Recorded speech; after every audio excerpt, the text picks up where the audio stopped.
my name is Veronica Romero and I'm a student at Point Loma Nazarene University, and this is my action-based research proposal on the effect of teacher turnover in one urban elementary classroom, and this will be a case study. This case study aims to determine the academic and emotional effects of teacher turnover in one urban elementary classroom specifically. My problem that I've noticed in classrooms, and I've tried to look into for research, is teacher turnover in urban schools. And the numbers of teacher turnover is much higher in urban schools as opposed to suburban schools. This has led to several effects, which includes negative effect on academic performance, increased class sizes, and overall loss of teacher morale in the workplace. And the purpose of this case study is to examine the effects of teacher turnover on student academic and emotional responses in one urban elementary classroom. In my review of literature, I will be going over several topics, the first of which is teacher turnover and what is it. Within this section will include definition of teacher turnover and associated factors such as lower pay or poor working conditions and relationships in the workplace.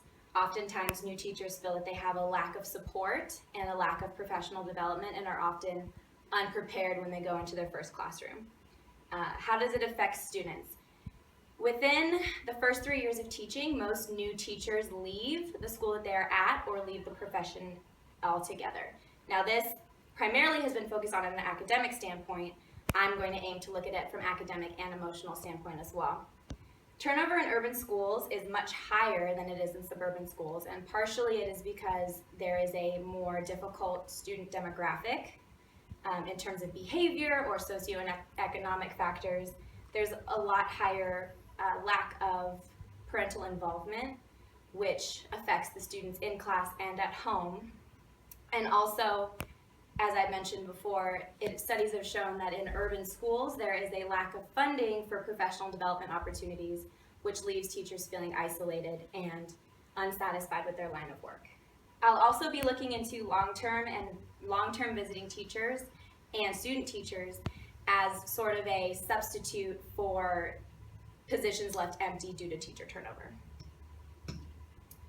My research questions include: what is the effect of teacher turnover on academic achievement in one elementary classroom? And what is the effect of teacher turnover on student emotional responses in one urban elementary classroom? Both of these questions will be addressed within the same classroom.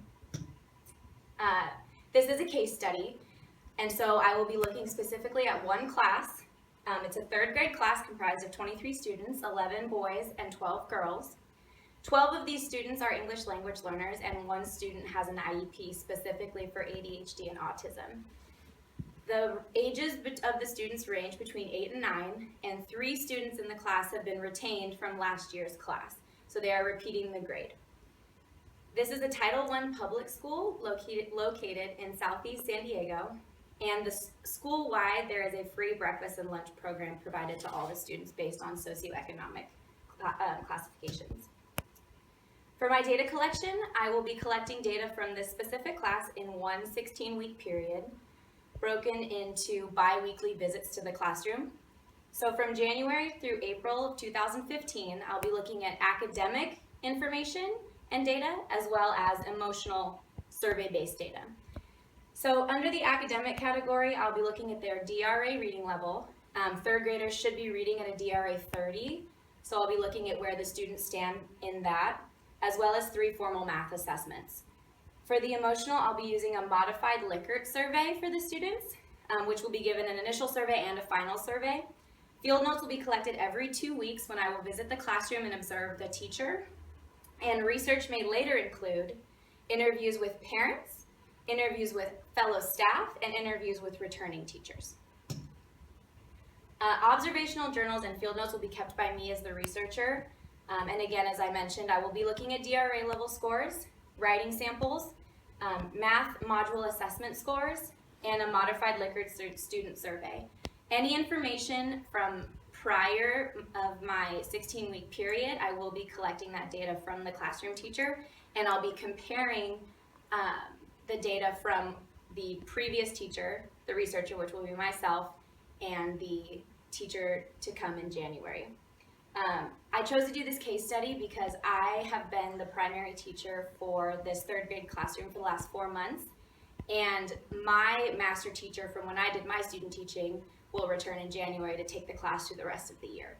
So I have spent time with these kids, I've got to know them, I deeply care about them, and I am very interested to see how this transition, well planned, my teacher and I have talked about it a lot, how we want the transition to go, but I'm very interested to see how the students will be affected by the change.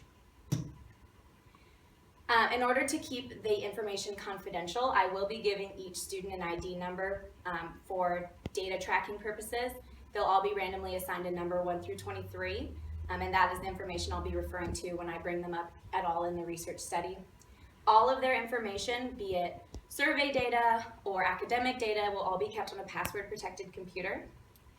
And because I will be the primary teacher as well as the researcher, there is a chance that the students will feel a sense of, there will be a higher emotional response due to the fact that I will also be coming back to do the research.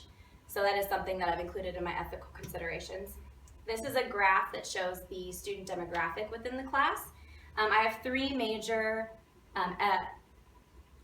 ethnic groups within the class. I have the Hispanic group and then African Americans and Asian.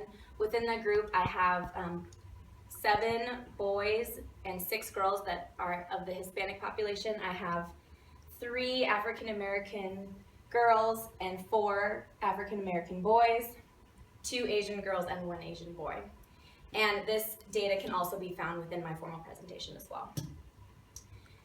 Because this is a small sample size, it's hard to say whether the results of the study can be generalized to a larger population or will the results will be specific to this classroom. Also, the responses that the students give in the survey, I will be reading the questions to each child when they take the survey. However, due to the high level of English language learners in the class, there could be some confusion or there could be a lack of translation for the students despite the aid I give them. The participants are not randomly selected. I know these students personally, they know me, and they also know the teacher that will be returning. And different extraneous circumstances such as new students entering the class, students leaving the class, students' absences from school, those could all affect and skew the research that I collect. There also could be outliers within, this is a GATE class. There could be outliers of students that either perform very well or very poorly, and that could also affect the data as well. This case study, I believe, sheds light on the situation found in many urban schools and urban districts, with the number of teacher turnover being a lot higher than it should be. And teachers and administrators, hopefully, from the study can learn that we can work together to ensure better transitions for the students in order to best take care of their emotional health and their academic health as well. I appreciate you watching my presentation.